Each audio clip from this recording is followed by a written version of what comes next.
यहाँ पर उपस्थित सभी को मैं प्रणाम करता हूँ, लेकिन बहुत दुर्भाग्य के साथ में ये कहना पड़ रहा है कि जब एक बॉडी पड़ी हो तो उसको हम श्रद्धांजलि भी अर्पित नहीं कर सकते। जब तक उसका दाह संस्कार नहीं हो जाए हम उसको श्रद्धांजलि भी दे नहीं सकते। और जो लोग हमारे कंधों पर बैठ करके राजनीति करते हैं, राजनीति के ऊंचे पदों पर पहुंचते हैं, उनको इस बात की शर्म नहीं है कि कोई एक समाज जो आज तक सड़कों पर नहीं निकला, जिसने आज तक धरना नहीं दिया, लेकिन एक ऐसे काम के कारण से समाज को इकट्ठा होना पड़ा कि एक हमारा युवा नौजवान हमको छोड़ करके चला गया, आपके काफिले ने कुचल दिया। ये काफिला आपका हो सकता है, लेकिन ये जनता जनार्दन का काफिला जिस समय खड़ा होगा पैरों पर, उस समय इस काफिले का कहीं पता नहीं चलेगा। बहुत दुर्भाग्य है। और मित्रों, मैं आपसे कहना चाहता हूं, ये स्थिति सबको पता है, क्या हुआ, घटना कैसे हुई। मैंने 28 तारीख को उनसे संपर्क करके उनके साथी केंद्रीय मंत्री के द्वारा, जिस समय बालेश्वर की सभा होने वाली थी उससे पहले, उनको सूचित किया कि ये जो घटना हुई है जोधपुर में, मुझे लग रहा था उस समय भी जो क्रिटिकल अवस्था थी जगदीश भाई की, उस समय भी लग रहा था इलाज चले, क्या होगा क्या नहीं होगा।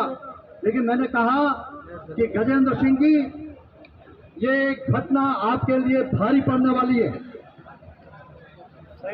इसको हल्के में मत लीजिए। आप ऐसा मत सोचिए, सुधा समाज है, हमारे पीछे ही चलने वाला समाज है। समाज किसी राजनीति दल का बंधुआ मजदूर नहीं होता। आज मैं बहुत कठोर शब्दों में मुझे कहना पड़ रहा है, बहुत दुख के साथ कहना पड़ रहा है। ऐसी घटना किसी के साथ हो जाए जिसका पिता लाश को लेकर के धरने पर बैठा रहे, इससे दुर्भाग्य क्या हो सकता है। मंत्री हो तो अपने घर पे हो, लेकिन सांसद हो तुम, इस क्षेत्र के सांसद हो, और सांसद जिसका प्रतिनिधित्व करता है उसका पहला धर्म ही यही होता है कि वो अपनी जनता की आवाज को सुने, जनता के दुख दर्द को जाने। हम उसको बुलाएं, आप यहाँ पर आओ, हमारी ये मांगे हैं। मांगे होती है, हमने जो मांगे की है उतनी मांग तो आपको अपनी जेब से देनी चाहिए। सरकार से देकर के क्या भला करोगे। सरकार आपके हाथ में, राजस्थान की सरकार यहाँ पर है। ये मांगे जितनी जल्दी मांगी जाए उतनी ठीक है, लेकिन मैं ये आप सब लोग जो मेरी आवाज सुन रहे हैं, दूर दूर तक खड़े मेरे युवा साथियों से, छत्तीसगढ़ से मैं निवेदन करना चाहता हूं, आप धरना देना सीखिए, बैठना सीखिए और लंबी लड़ाई लड़ना सीखिए। ये राजनेता आएंगे, गोली दे करके चले जाएंगे, ऐसा होगा वैसा होगा, हम मान लेंगे, ये नहीं होगा। और हमारे इस सारे आंदोलन का नेतृत्व करने वाले लोग इस बात से भली भांति वाकिफ है कि हम इस प्रकार की कोई ढीली पीली बात ना तो मानेंगे ना स्वीकार करेंगे। और इसलिए लंबी लड़ाई लड़ने की तैयारी कमर कस करके आप लोग रखिए। बैठना सीखिए, धरने का मतलब यही होता है, बैठना सीखिए और लंबे समय तक बैठना सीखिए। तभी जब यहाँ से आवाज आती है उसको सुनिए, लेकिन यहाँ से आवाज जब बोलने वाला वक्ता बंद हो जाए, आप में से कोई न कोई ये जो हमारे संघर्ष की आवाज है इसको उठाते रहिए, ये उनके कानों तक पहुंचेगी। हम अब उनसे निवेदन नहीं करेंगे कि आप हमारे धरना स्थल पर आइए, आप उनको मजबूर कर दीजिए, उनको मजबूर कर दीजिए कि वो चला करके सारे दौर अपना जो दौरा है उसको पूरा करके आए। कल फलोदी और बाप में वो मीटिंग में कर रहे थे, समस्याओं का समाधान सुन रहे थे। बड़ी समस्या लेकर के हम बैठे हैं यहाँ पर, काहे की समस्याओं का समाधान आप वहां सुन रहे थे। और इसलिए कोई निवेदन करने की बात नहीं है, कोई हाथ जोड़ने की बात नहीं है, कोई तलवार चाटने की बात नहीं है। ये हमारे समाज के स्वाभिमान की बात है, हमारे समाज की इज्जत की बात है और समाज के दुख की बात है, समाज के दर्द की बात है। ये दर्द समाज का वो परिवार ही समझ सकता है जिसके साथ ये घटना हुई है।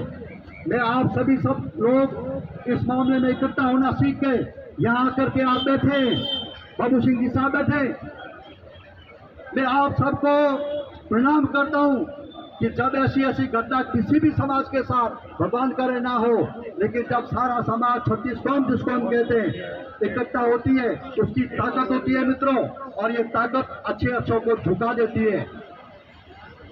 मंत्री महोदय, सांसद महोदय, जो कुछ भी कहा जाए आपके बारे में, मैं आपका व्यक्तिगत रूप से बहुत सम्मान करता हूं, सम्मान करता था, लेकिन इस स्थिति को देखकर कोई भी समाज का बंधु रोए बिना नहीं रह सकता।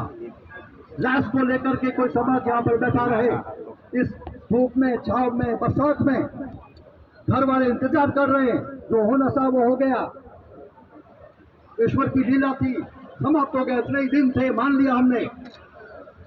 लेकिन जिस स्थिति में ये हुआ है, ये पहला फर्ज बनता है आपका कि आप इस समाज की सब प्रकार की मांगों को यहाँ आकर, किसी के वाहक के द्वारा नहीं, मीडिएटर के द्वारा नहीं, आप स्वयं यहाँ आकर के ये सारी मांगे तत्काल आप बाकी सारे दौरे छोड़कर हमारी बात को सुनिए, क्योंकि ये वही समाज है। एक बात मैं और स्पष्ट करना चाहता हूँ,